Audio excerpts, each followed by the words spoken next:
Puji Bapak Yahweh, kita masuk ke dalam pengajaran ini tentang Roh Kudus ya, walaupun kita ambil dari kitab Samuel. Kita sudah masuk ke dalam 1 Samuel bab yang terakhir ya. 1 Samuel bab yang terakhir, bab 30 ya. 31, bab ke-31. Kita melihat dari sini betapa luar biasanya Bapak Yahweh yang beracara dalam kehidupan anak-anaknya. Nah, di sini kita melihat dalam, nanti saudara baca semua ya, dari 1 sampai 31 ini.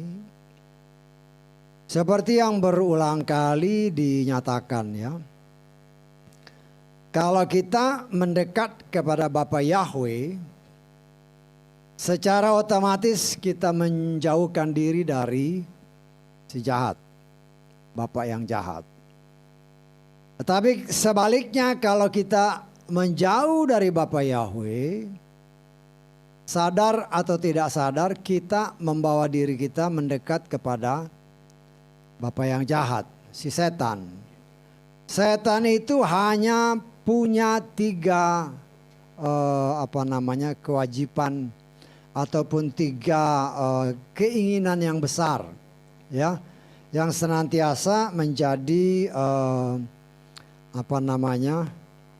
hal yang memang dia mau lakukan senantiasa. Yohanes pasal 10 ayat ke-10.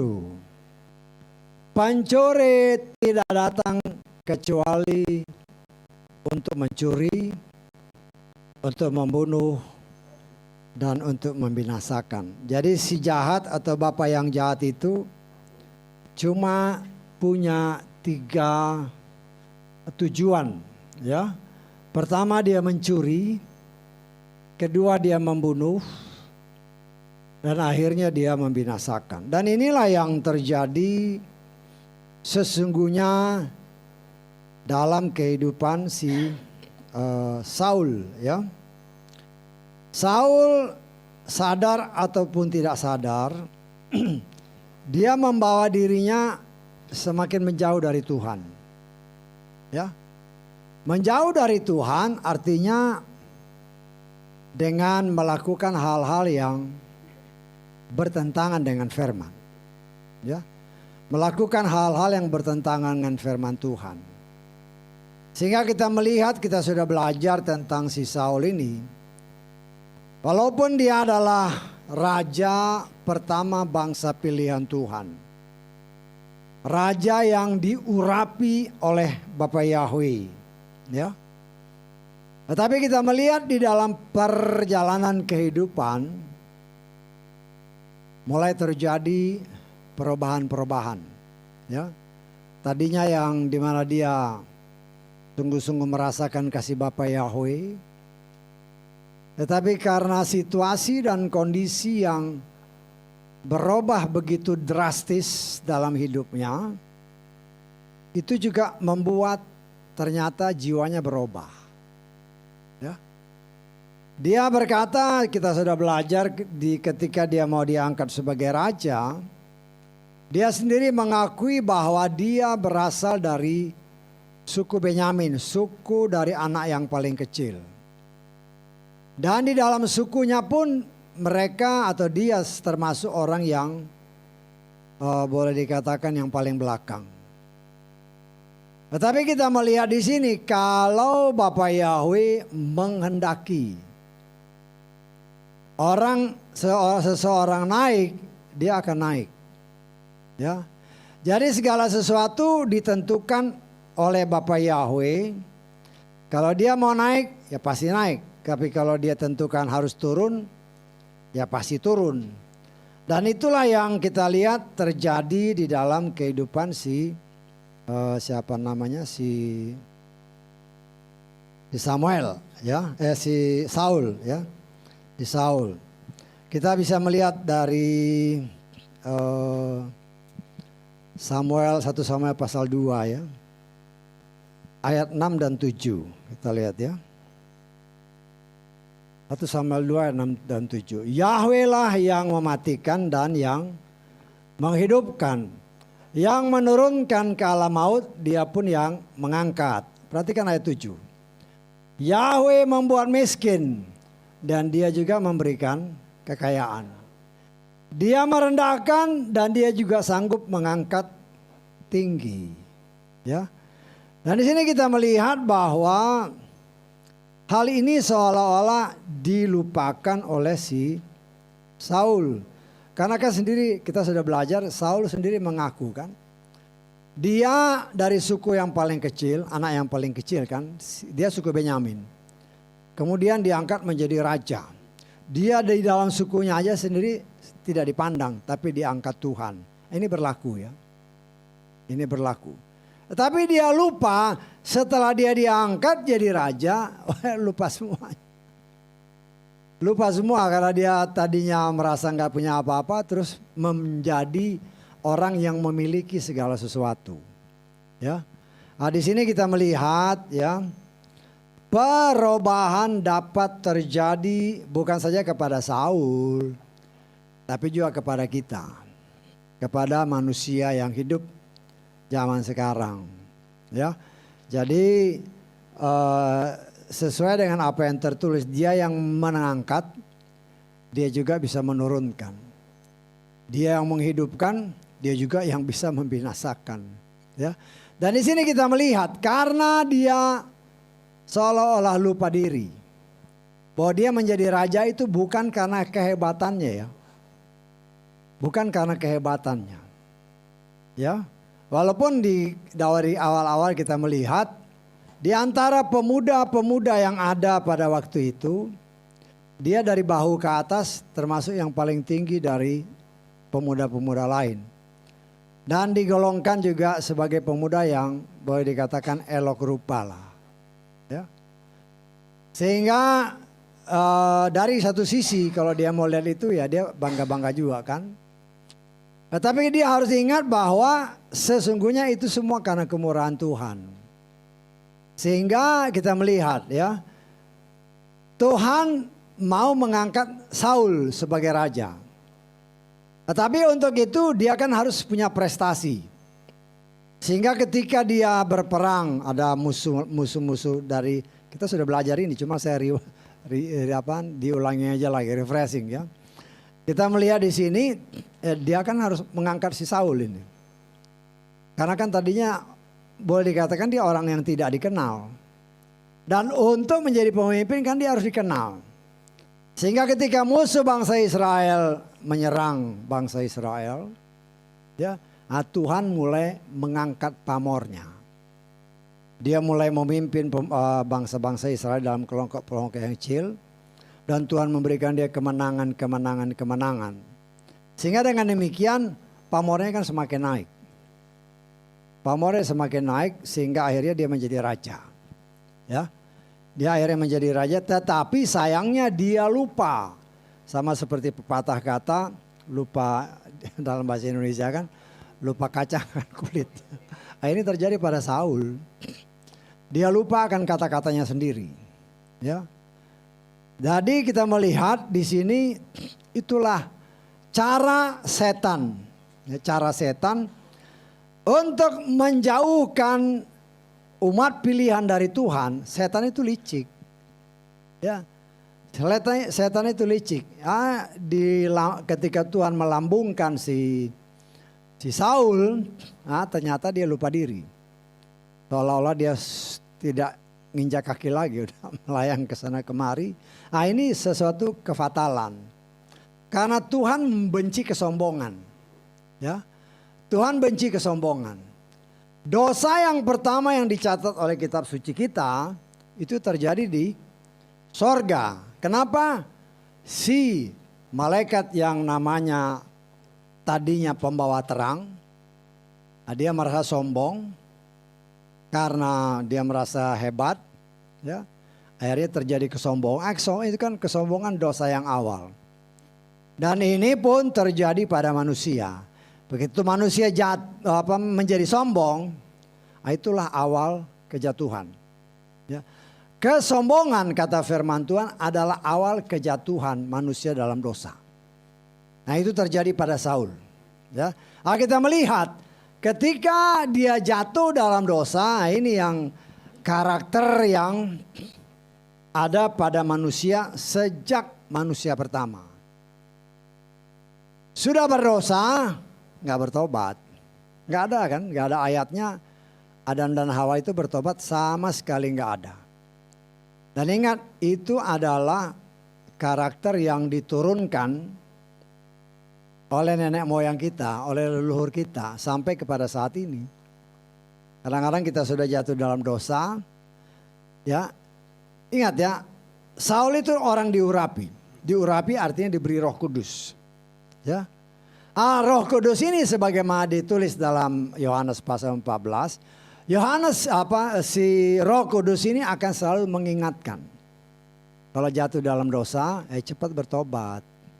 Ya kan? Tapi Saul beda. Ya. Dia berdosa, tapi tidak ada ayat yang menyatakan dia sungguh-sungguh bertobat. Dia waktu ditegur sama Samuel memang dia minta ampun. Cuman dia nggak berdoa kepada Bapa Yahweh kan. Tidak merendahkan diri minta ampun. Karena dosa-dosanya ketika dia mengambil alih tugas keimaman berdasarkan hukum Taurat, itu dia harus mati. Harus mati. Karena dalam bangsa Israel, kalau bukan orang Lewi, ya, terlebih keturunan imam besar Harun itu orang Lewi, ya. Jadi ingat, orang Lewi itu terbagi dua, ya. Keturunan Lewi ada anak-anak Harun. Anak-anak Harun ini khusus imam besar. Dan ada orang Lewi termasuk si siapa? Si Musa. Musa ini kan orang Lewi, tapi dia bukan imam besar.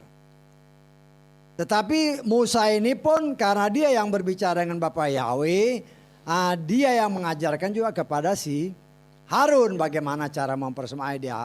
Tapi setelah diajarkan ya semua tugas diambil oleh Harun dan keturunannya. Ya, di sini kita melihat, ya, salah satu tugas atau kewajiban seorang raja, ini yang berulang kali saya ingatkan, adalah dia harus menulis semua Torah. Ya, jadi katakanlah ini kitab suci, ya, kitab suci. Dia harus tulis itu dalam buku yang kosong, dia tulis. Ketika dia tulis kan dia ingat, bisa ditangkap ya. Kita tulis dia ingat. Itulah tugasnya sebagaimana Ulangan 17 ayat 18 dan seterusnya. Itu kan Taurat ya. Dari 5 kitab suci ini. Itu kan Torah. Ya.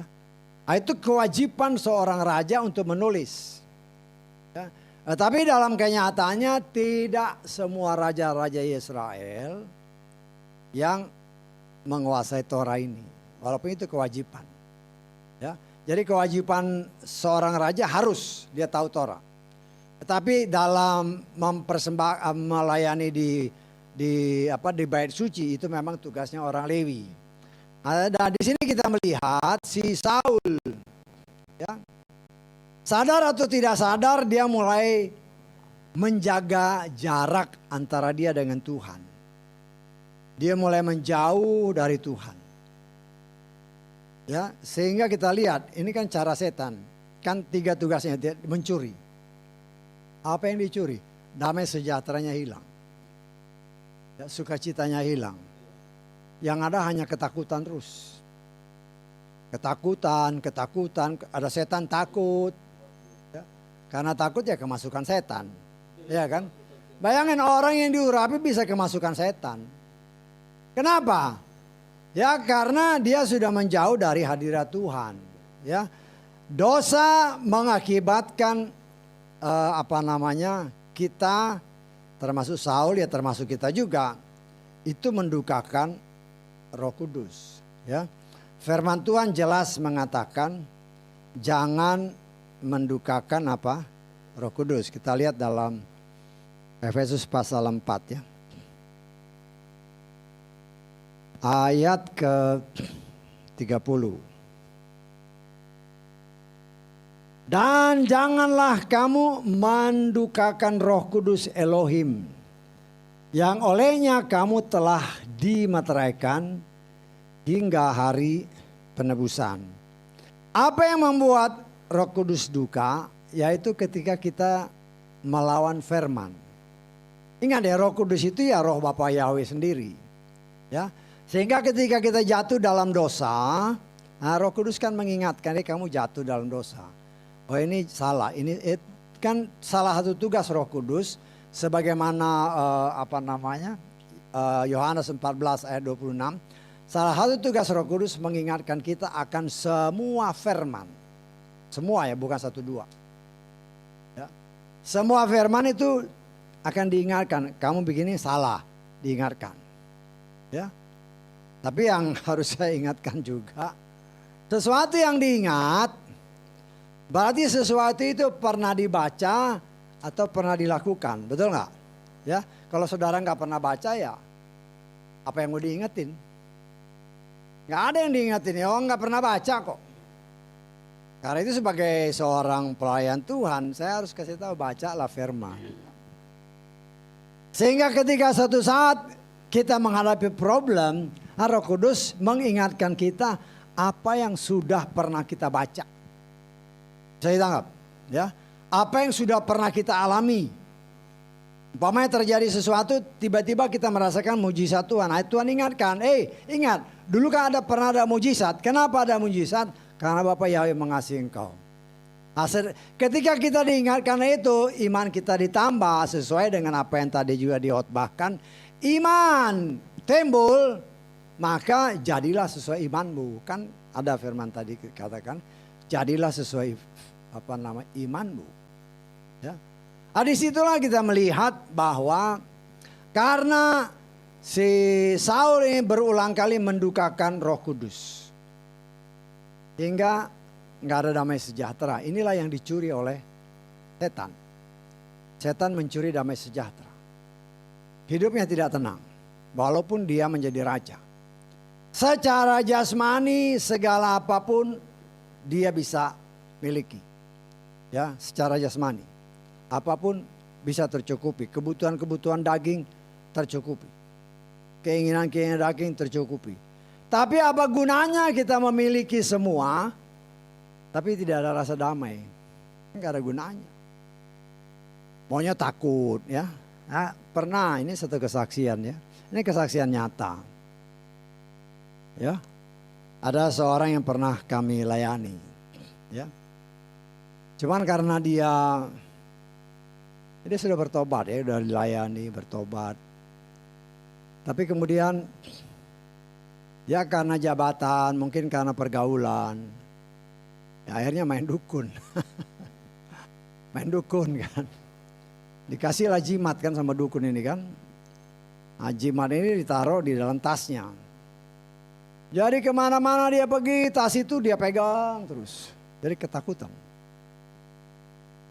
Ketakutan. Apa-apa pokoknya dia pegang karena ada jimatnya di dalam. Sehingga dimanapun dia berada selalu rasanya takut. Dan disinilah kita melihat ya. Kalau kita mulai melirik kepada ilah-ilah lain, sangat berbahaya. Ya, nah, kita mengucap syukur ya, kita memang dia pindah ke daerah kan, kemudian kita layani, ya akhirnya ya bertobat. Apanya diingatkan lagi ya bertobatlah, ya bertobat ya bebas dia. Tapi ya kemudian ya malumlah orang, namanya orang ya, dia termasuk perokok berat. Perokok berat, dia bilang, Pak tolong doain saya supaya lepas rokok saya. Saya bilang 1000 kali saya berdoa, kalau kamu gak ada niat ya percuma. Percuma kan, saya sih ngomongnya belak-belakan aja. 1000 kali saya berdoa untuk Bapak, tapi Bapak memang tidak ada niat untuk meninggalkannya, percuma. Gak ada gunanya. Ya tapi itulah Tuhan izinkan terjadi ya, karena kecanduan itu akhirnya dia ya pulanglah kembali. Memang hidup kita kan berbeda. Kan tadi firman Tuhan katakan ada perbedaan antara orang yang percaya kepada Bapa Yahweh dan orang-orang dunia. Orang dunia ngeliat, ini orang nih kok setan malah lari. Kalau orang dunia kan lari lihat setan. Nah, kalau kita setan lihat kita justru setan yang lari. Ya, bagi orang dunia ini sesuatu yang gak beres. Dia pikir kita punya, ya kalau orang dunia bilang tuyul-tuyul, tuyulnya kuat juga ini. Ya, padahal ya kita harus percaya bahwa roh yang ada di dalam kita itu lebih besar daripada roh yang ada di dunia ini. Ingat ya, kita memang tidak lihat, tapi setan lihat ya. Setan lihat ada sesuatu di dalam kita karena ini kan sama-sama roh. Walaupun kita berdiri begini, kita percaya kata firman. Yesus akan bilang, 2-3 orang berkumpul demi namanya dia hadir. Di sini ada puluhan malaikat. Ya. Kalau malaikat hadir di sini, makanya semuanya melek kan, karena melek kan setan nggak bisa ganggu. Kalau setan ganggu kan pada tidur. Pada tidur kan berarti setan yang, karena setan nggak mau kita dengar firman. Karena firman itulah yang menyelamatkan kita, sehingga ya. Setan itu lihat ini, wah dia nggak bisa masuk karena di pintu itu sudah ada malaikat jaga. Mau ngapain kamu di sini? Lari dia, nggak bisa. Ya, walaupun kecuali kalau Tuhan izinkan kita lihat malaikat, ya. Atau kita melihat setan. Kalau Tuhan izinkan ya nggak jadi masalah. Tapi kalau dia lihat kita dia harus lari. Kenapa? Bukan karena kita, karena dia yang ada di dalam kita lebih kuat. Sehingga damai sejahtera itu senantiasa ada dalam hidup kita. Inilah yang hilang daripada Saul. Bertahun-tahun dia tidak mau mengoreksi diri. Kenapa? Dia semakin jauh dari Tuhan. Ada nabi besar yang menjadi teman akrabnya, nggak pernah dia undang. Kan Samuel ada. Selama beberapa tahun dia hidup kan, ada Samuel. Nah, di sini kita melihat ya. Karena damai sejahtera sudah hilang. Kan dia nggak damai lagi. Sebentar-sebentar takut. Si Saul ini ya. Sebentar-sebentar takut. Dia mulai mencuri kebahagiaan. Ya. Dan kemudian dikatakan mencuri, membunuh dan membinasakan. Dia bunuh semua hal-hal yang mungkin tadinya ada dalam hatinya. Untuk berbuat baik, untuk melakukan hal baik, untuk dia ingat ya, Samuel ada, dia nggak pernah ngundang Samuel untuk datang berkomunikasi dengan dia, nggak pernah. Ya. Bahkan si Daud yang dia curiga akan menggantikan dia, ini malah mau dibunuh. Karena dia sudah boleh dikatakan seolah putus hubungan dengan Tuhan. Putus hubungan dengan Tuhan. Sudah tidak ada lagi. Tidak ada lagi kepekaan. Ya. Dan ini yang terjadi semakin hari semakin jahat. Itu kan terjadi pada Saul. Tapi ingat itu bukan hanya kepada Saul juga kepada kita. Ya. Kita harus ingat juga kita ini siapa. Ya. Kita bisa percaya Bapa Yahweh itu kemurahan Tuhan. Setelah kita percaya kepada Bapa Yahweh, kita diurapi di meterai. Ingat ya, meterai itu tanda kepemilikan. Ya kalau saudara membuat perjanjian kan, pakai meterai. Pakai meterai biasanya ada tanda tangan kan.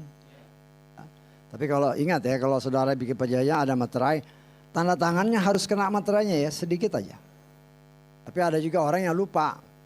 Tanda tangan semua materinya di sini, tanda tangannya di sini nggak nyentuh sama sekali, ya repot. Ya, artinya orang yang nggak ngerti. Nah di sini kita melihat ya, materai tanda kepemilikan itu ada pada saudara dan saya sebagai anak-anak Bapa Yahweh.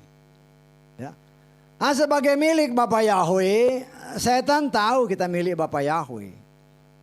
Tetapi dia berusaha untuk menjauhkan kita dari Bapa Yahweh dengan berbagai macam cara. Ya, firman Tuhan mengajarkan kepada kita bagaimana Bileam, ya, seorang nabi ya. Ingat, saya percaya di Bileam itu nabi seperti yang pernah saya katakan. Roh Bapa Yahweh datang sama dia, kalau dia bukan nabi, Kalau ada orang-orang yang menyatakan dia itu dukun, dia itu tukang mantra, hati-hati ya. Kalau dia itu dukun, gak mungkin roh Bapak Yahweh datang. Gak mungkin.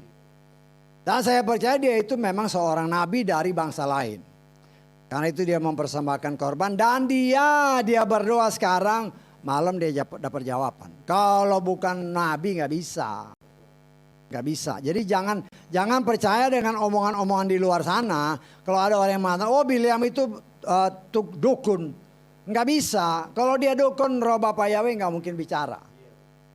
Setiap apa dia berdoa langsung dijawab. Kalau itu bukan nabi gak bisa. Ya. Nah, di sini kita melihat ya, bagaimana karena ketakutan. Ingat ya, ketika roh ketakutan menguasai dia, akhirnya dia mulai panggil dukun. Dia pikir dengan dukun ini dia bisa lebih tambah kuat. Justru dukunnya bilang kamu mau mati. Oh, tambah takut. Dan saya percaya karena ketakutan ini yang menguasai dia. Apa yang kau takutkan apa? Itu yang terjadi. Di mana itu kitab Ayub pasal 3 ya. Ayat berapa? 25. Kita lihat ya. Ayub pasal 3 ayat 25. Sebab hal yang mengerikan yang aku takutkan telah menimpaku. Dan yang aku takutkan telah mendatangiku. Ya. Karena ketakutan, dia kan takut mati. Kenapa dia panggil dukun? Karena dia takut mati. Kenapa dia panggil dukun? Karena doanya dia nggak dijawab-jawab sama Tuhan. Nah, dari sini berkali-kali saya ingatkan dalam pengajaran-pengajaran senantiasa saya ingatkan terus. Ya, kadang-kadang kita mengalami seperti itu. Doa kita nggak dijawab, jangan putus asa. Karena ketika kita berdoa, kita pun diuji Tuhan. Ya berdoalah lebih kusuk, doalah lebih sungguh-sungguh. Ya, dan percayalah bahwa doamu didengar. Hanya jawaban Tuhan, segala sesuatu ada waktunya. Ya, jangan sampai kita, doa saya nggak dijawab, cari dukun, ya itu bahaya. Nah itulah yang kita harus ingat ya, kita diingatkan terus sama Tuhan. Ya. Supaya terlebih zaman sekarang ini, setan tahu salah satu cara seperti yang tadi sempat mau saya singgung sebenarnya. Si Bileam ini. Bileam tahu bahwa bangsa Israel adalah bangsa pilihan Tuhan. Karena itu dia tidak pernah bisa mengutuki orang yang diurapi Tuhan. Tetapi itulah akal licik Bileam. Karena dia pengen duit kan. Pengen duit ini. Dia bujuk, kalau kamu mau bangsa ini menjadi bangsa yang dijauhi sama Tuhan, ya, bikin mereka supaya bikin dosa. Bisa ditangkap? Karena itu atas nasihat Bileam, ya, maka orang-orang Moab ini perempuan-perempuannya dikasih ke bangsa Israel. Timbullah perzinahan-perzinahan, bukan saja perzinahan secara jasmani tetapi juga rohani. Karena dosa itu maka Tuhan menjauh. Karena Tuhan menjauh ya setan yang masuk. Nah itulah Bileam. Ya. Nah sekarang kan banyak muncul nabi-nabi palsu. Ya. Yang tidak mengakui Yahweh sebagai Tuhan. Yang mulai mengobrol kata-kata hanya untuk mengenakkan telinga. Nah ini kita harus hati-hati. Nah, tapi itulah kita lihat ya. Justru orang-orang ini paling disukai oleh orang. Ya kita bukannya iri tapi ya itulah kasihannya manusia. Mereka senang mendengar khotbah-khotbah yang mengenakkan telinga karena itu kan memang sudah tertulis. Ya. Mereka mengundang guru-guru, pengajar-pengajar untuk memberitakan hal-hal yang mengenakan telinga, ya. Jadi bukan lagi untuk supaya menambah iman, tapi supaya telinganya ini kita lihat dalam 2 Timotius pasal 4 ya.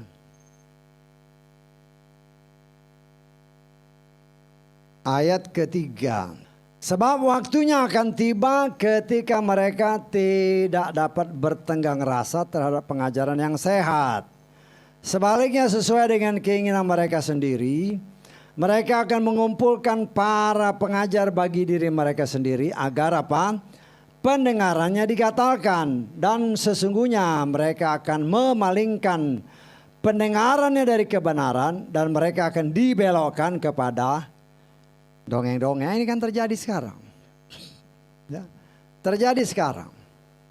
Orang telinganya dienakan, ya. Jadi yang dienakan itu telinga. Sedangkan firman Tuhan katakan hati kita ini yang dibersihkan oleh Tuhan. Jiwa kita yang dibersihkan, bukan telinga yang dibersihkan. Ya. Tapi itulah kenyataannya kan begitu. Kalau ada pengajaran, ada firman yang keras sedikit, ditolak. Padahal saya mengatakan bukan firmannya yang keras ya.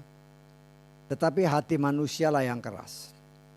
Yang tidak bisa menerima firman. Sedangkan firman itulah yang bisa menyelamatkan. Dan inilah yang sayangnya ditolak oleh si Saul. Dia nggak pernah mengundang Samuel. Padahal saudara bisa bayangkan Samuel ini kan yang boleh dikatakan yang mengurapi dia. Yang mengangkat dia oleh karena Tuhan supaya jadi raja. Kan Samuel.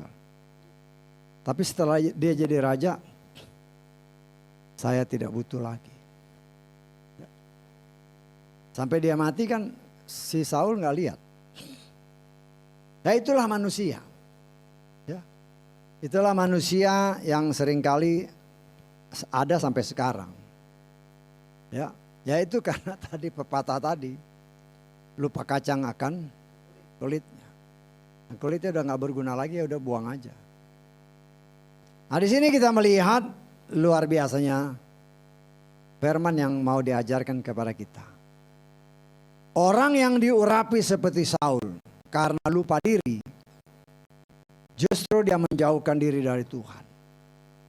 Justru dia menjauhkan diri dari kebenaran. Ya, kan Samuel negor, firmannya keras ya. Ditegur, bukannya bertobat, malah menjauh daripada Samuel. Akan banyak sekarang. Ketika firman Tuhan diberitakan, firmannya terlalu keras. Bukan firmannya yang keras, hati kita yang keras. Hati kita yang belum bisa menerima firman. Nah, itu yang harus kita koreksi. Ya. Itu yang harus, tapi di satu sisi lain memang kalau memang bukan umat pilihan Tuhan ya nggak bisa. Ya, seperti kan ada berapa macam hati kan, seperti tanah jalanan kita lihat di dalam Matius pasal 13 kita baca ayat 1 mulai. Pada hari itu setelah keluar dari rumah Yesua duduk di tepi danau. Ke rumah orang banyak terhimpun kepadanya sehingga setelah naik ke dalam perahu duduklah dia. Dan seluruh ke rumah orang itu berdiri di pantai dan dia berbicara kepada mereka. Banyak hal tentang perumpamaan. Seraya mengatakan, lihatlah orang yang menabur keluar untuk menabur. Perhatikan ayat ini. Ketika menaburkan sesungguhnya beberapa jatuh di tepi jalan. Datanglah burung-burung dan memakannya. Ya. Ada yang ditabur, jatuhnya ke jalan. Artinya orang ini datang ibadah.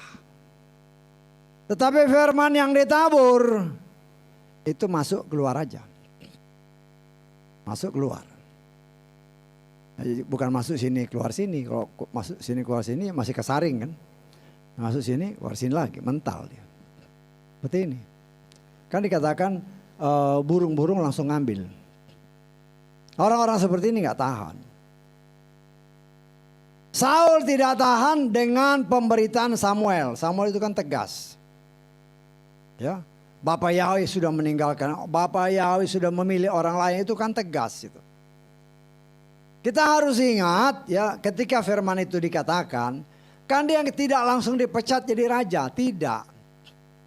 Seharusnya dalam tenggang waktu sekian dia bisa mengoreksi diri lah. Apa sih yang dikatakan si Samuel ini? Kenapa?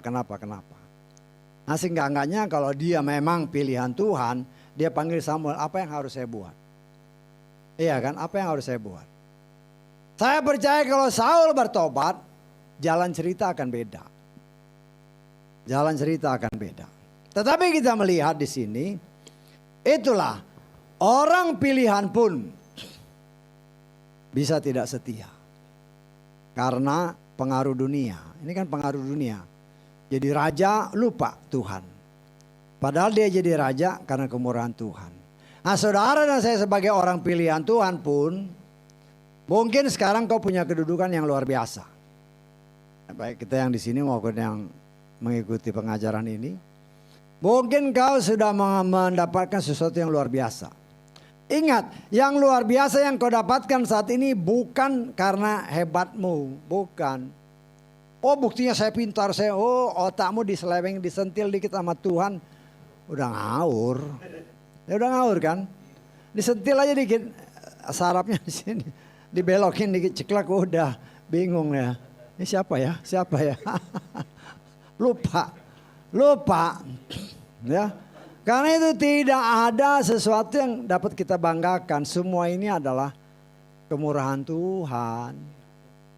Semakin kita lebih bersungguh-sungguh hidup di dalam Dia, semakin Tuhan berkati. Ini kan dua contoh yang benar-benar nyata dan jelas.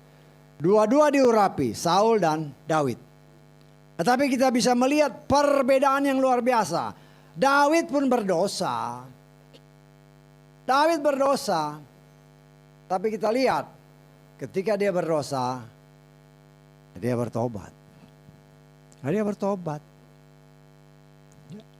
Nah itulah kita melihat di sini ya, nanti tentang itu kita pelajari tentang Daud hari-hari mendatang. Tapi kita melihat di sini, sesungguhnya karena ketakutan mulai melanda Saul, sehingga ketika dia melihat musuh, dia sudah merasa ciut. Padahal kalau kita mau ini sedikit ya, kalau dia sadar gitu kan, dia ajak lah, ayo dia kan punya tentara banyak itu, puluhan ribu kan, ayo kita menyembah Bapa Yahweh, mohon kemurahan Bapa Yahweh. Tapi itu sama sekali hilang dari ingatannya. Yang ada hanya dia ingat, kata dukun aku akan mati, iya kan?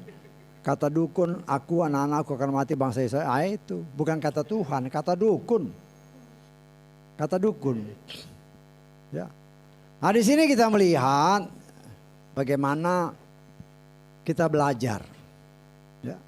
Sebagai orang pilihan Tuhan, terlebih pada akhir zaman ini ya. Setan juga banyak. Nabi-nabi yang palsu mengajarkan ajaran-ajaran palsu, yaitu yang justru dipakai. Biliam-biliam mulai bermunculan di akhir zaman. Sehingga kita melihat orang memang lebih dengar kata-kata Biliam ini. Walaupun dia harus mengeluarkan uang banyak gak jadi masalah lah. Yang penting telinganya senang. Dia pikir bahwa ketika dia dengar, senang, hatinya senang, wah sudah hebat. Seolah-olah dosa-dosanya itu gak perlu diungkit-ungkit. Ya. Padahal dosa kita itu yang mungkin masih tersembunyi. Ya, itu yang justru harus dibuang. Dan dosa itu hanya bisa dibersihkan dengan firman, dengan darah Yesua. Tapi kan banyak orang yang sembunyi. Ya banyak orang yang sembunyi. Ya, banyak kan orang-orang Nasrani juga yang jadi koruptor juga banyak. Dia pikir hasil korupsi itu bisa menyelamatkan dia. Enggak. Ya, gak bisa. Dia pikir nanti hasil korupsi itu dia bisa dapat tanah di sorga. Gak bisa. Gak ada itu ayatnya. Tetapi satu hal yang harus kita ingat.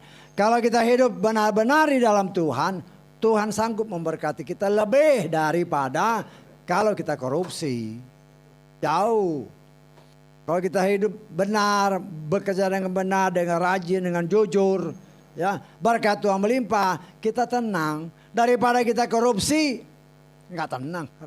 Apalagi ada KPK begini, waduh, wah, tambah jantungan kan. Tambah jantungan, akhirnya banyak yang mati jantungan. Ya itu kenyataan. Ya, kalau lihat tiba-tiba mati, kenapa? Karena jantung kan. Ketakutan. Ketakutan ini yang menguasai si Saul. Sehingga apa yang dikatakan Ayub tadi, karena takut akhirnya benar-benar dia mati. Nah, di sini kita melihat betapa luar biasanya Tuhan. Ya. Tuhan tidak mengizinkan orang yang diurapi dibunuh oleh sesama. Ya, akhirnya kita melihat dua contoh ya, baik si Saul maupun si Yudas. Ya matinya kan bunuh diri semua. Jadi Tuhan punya cara untuk membunuh orang-orang ini dengan cara Tuhan. Nah dari sini kita belajar bagaimana Tuhan beracara Saul dan semua anak-anaknya mati. Ya, inilah kita melihat karena kepala ya. Karena kepala yang berdosa, ya, karena raja berdosa, bukan saja keluarga binasa, juga seluruh yang di bawahnya binasa. Seluruh yang di bawah binasa. Ya. Kalau kita lihat dari firman Tuhan, kalau raja berdosa, semua rakyat kena imbas. Kena imbas. Nah demikian juga kita sebagai kepala-kepala rumah tangga, sebagai ibu-ibu rumah tangga. Ya. Nah kita harus terus-menerus mengoreksi diri, minta hikmah dari Tuhan. Supaya kita hidup dan berjalan sesuai kehendak Tuhan. Sehingga semua keturunan-keturunan kita, ingat ya keturunan kita bukan hanya anak-anak kita. Cucu kita, cicit kita seterusnya ke bawah. Kalau Tuhan izinkan kita lihat. Ya. Mereka kita melihat akan hidup dalam jaminan Tuhan. Ada tertulis kan, orang benar tidak akan minta-minta roti.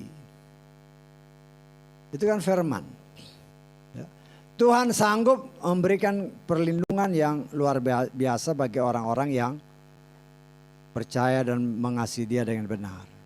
Contoh Elia. Seluruh Israel boleh dalam kelaparan. Tetapi cara Tuhan untuk memelihara Elia. Ditaruhnya di sungai Kerit. Sungai. Saudara bisa bayangkan makanan itu datang pakai burung gagak yang datang. Kan luar biasa itu. Ya. Tetapi itulah cara Tuhan untuk memelihara orang yang dikasihi Dia dan yang mengasihi Dia.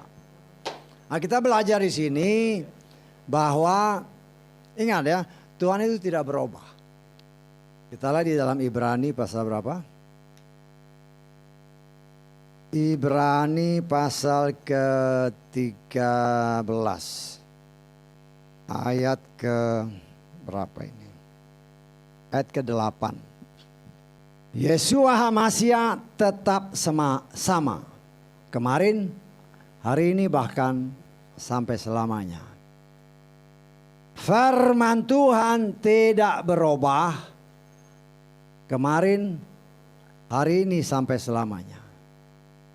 Tuhan yang saudara dan saya sembah, firman-Nya kekal. Karena firman itu pribadinya.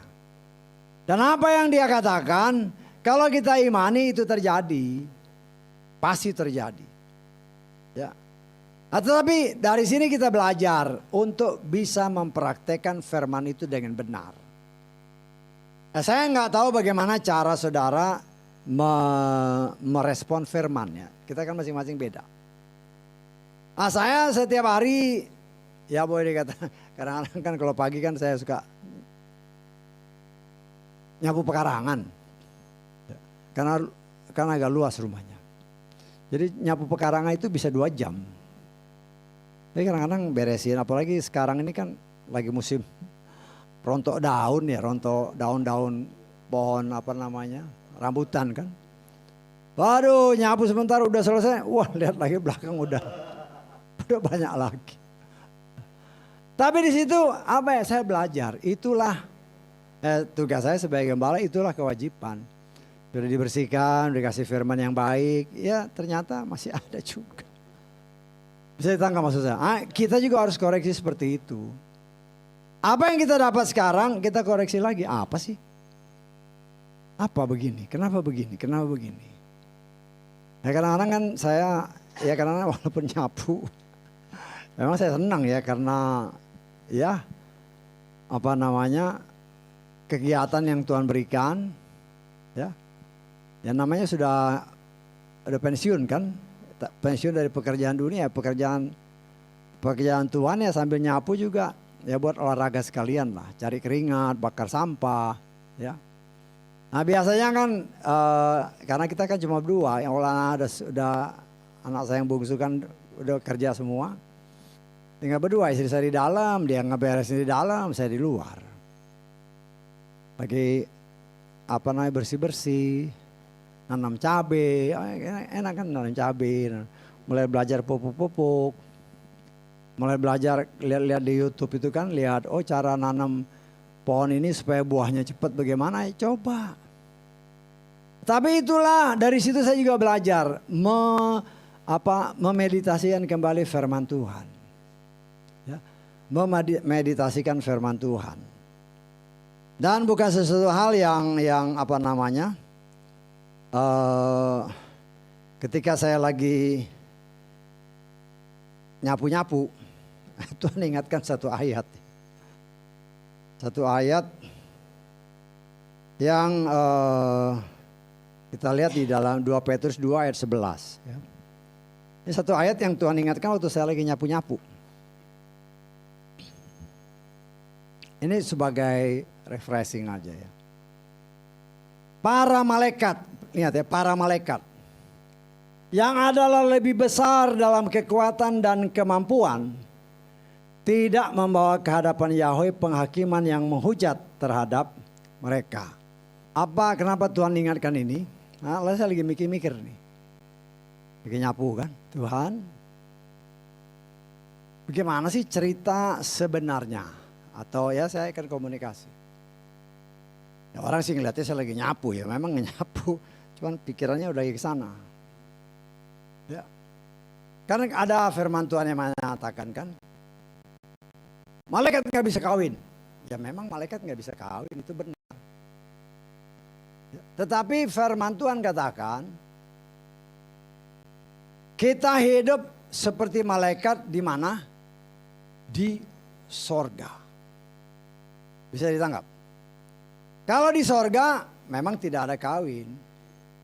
Kenapa nggak ada kawin? Kalau ada kawin mawin ya repot, sorganya penuh nanti. Betul nggak? Ya.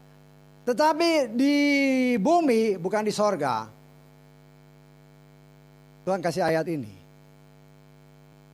Malaikat itu punya kemampuan yang lebih dari manusia. Bisa ditangkap. Kalau manusia bisa punya anak, dia juga bisa. Kalau kita menafsirkan lebih jauh ya, dia juga pasti bisa. Betul nggak? Dia tuh lebih besar kemampuannya dari manusia. Manusia bisa punya anak di bumi ya, kita tidak bicara di sorga. Bisa ditangkap? Nah, ini yang Tuhan mengingatkan saya kembali. Walaupun ada banyak ayat-ayat, karena Yesus sendiri bilang bapakmu setan. Itu bukan kata-kata sembarangan ya.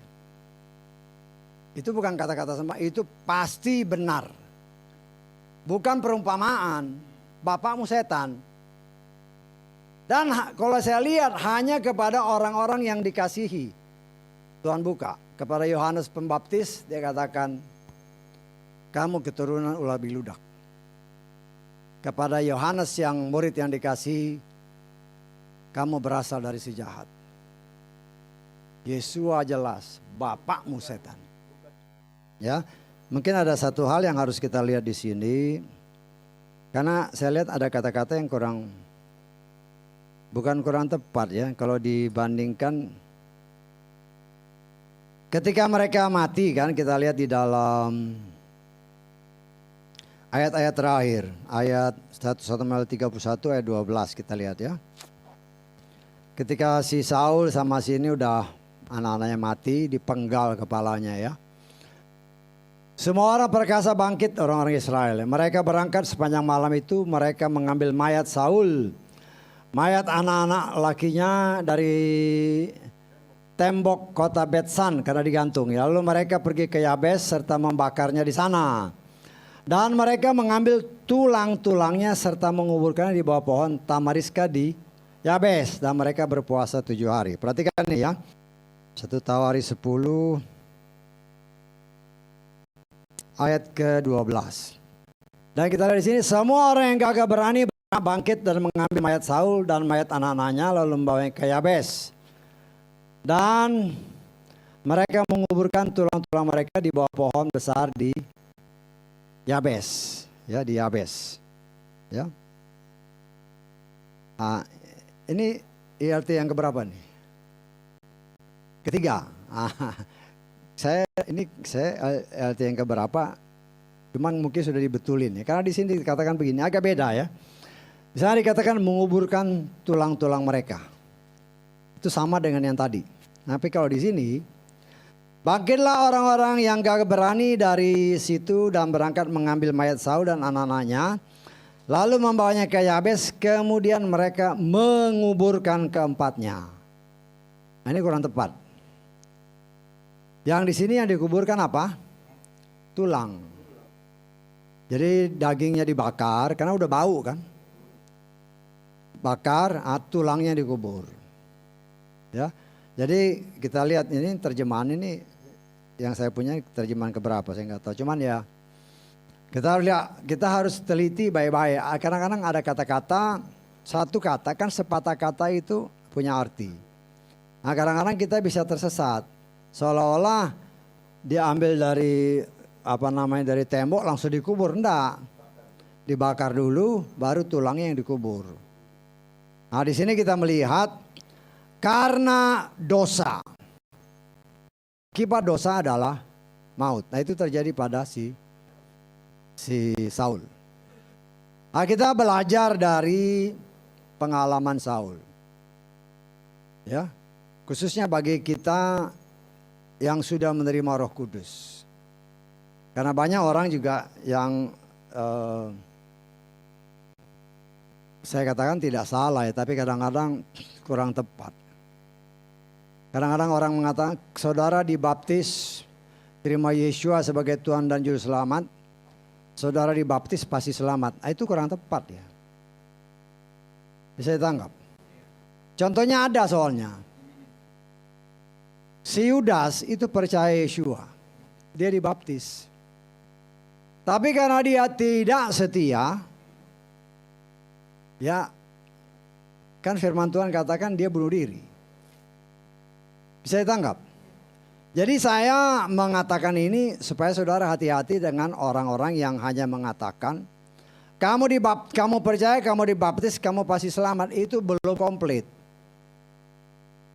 Artinya dibaptis, percaya Yesua dibaptis, kita akan terima Roh Kudus. Kita diurapi sama seperti si Saul. Kita diurapi, tetapi kalau kita tidak setia, mendukung Efesus 4 tadi. Kalau kita mendudukan Roh Kudus, ya Roh Kudus menjauh. Kalau Roh Kudus menjauh, kita tidak akan diingatkan lagi oleh Tuhan. Akhirnya apa? Semakin hari semakin jahat. Nah, jadi jangan sampai kita hanya mendengar orang memberitahu, kamu dibaptis pasti selamat. Jangan hanya seperti itu. Itu baru bagian, baru sebagian. Karena Tuhan menghendaki saudara setia menjalani kehidupan sebagai orang yang lahir baru. Ya, jadi jangan sampai karena kan di luar sana kan banyak pengajaran-pengajaran. Kamu dibaptis pasti selamat. Loh, kalau dia dibaptis terus dia mati ya selamat. Betul nggak?